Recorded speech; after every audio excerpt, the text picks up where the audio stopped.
nakalista sa ating seremonyas ng kasal. Sa ngalan ng Ama, ng Anak at ng Espiritu Santo. Mga minamahal na kapatid, tayo ay nagkakatipon ngayon sa harap ng Diyos upang saksihan ang pag-iisang dibdib ni na Roel Cruz at Mary Joy Evaristo upang hilingin ang kanyang pagpapala at upang makibahagi sa kanilang kagalakan.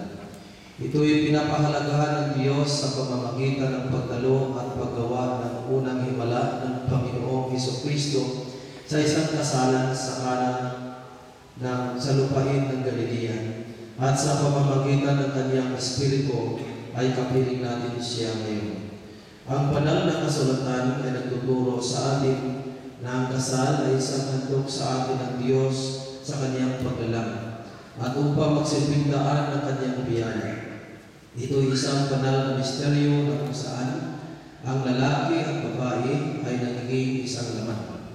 Ang sakramento ng kasal ay pinagkakaloob upang may padama ang paglingat at magdamay ng asawa sa isa't isa. Ang katapatan maging man sa gitna ng pangailangan at kasaganaan, sa kalungkutan at kagalakan. Ito'y pinagkakaloob upang sa gitna ng kasayahan at pagmamahalan ay hindi nila maunawaan ang isa't isa sa pag-ibig.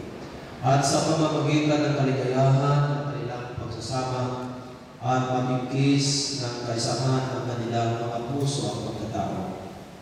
Sa pamamagitan ng kasal, ang mag-asawa ay nagiging para sa isa't isa at sila ay magsisimula sa isang bagong buhay sa komunidad. At ito'y dapat bigyan ng pitagan ng lahat at dapat pasukan ng walang pagpapayo ng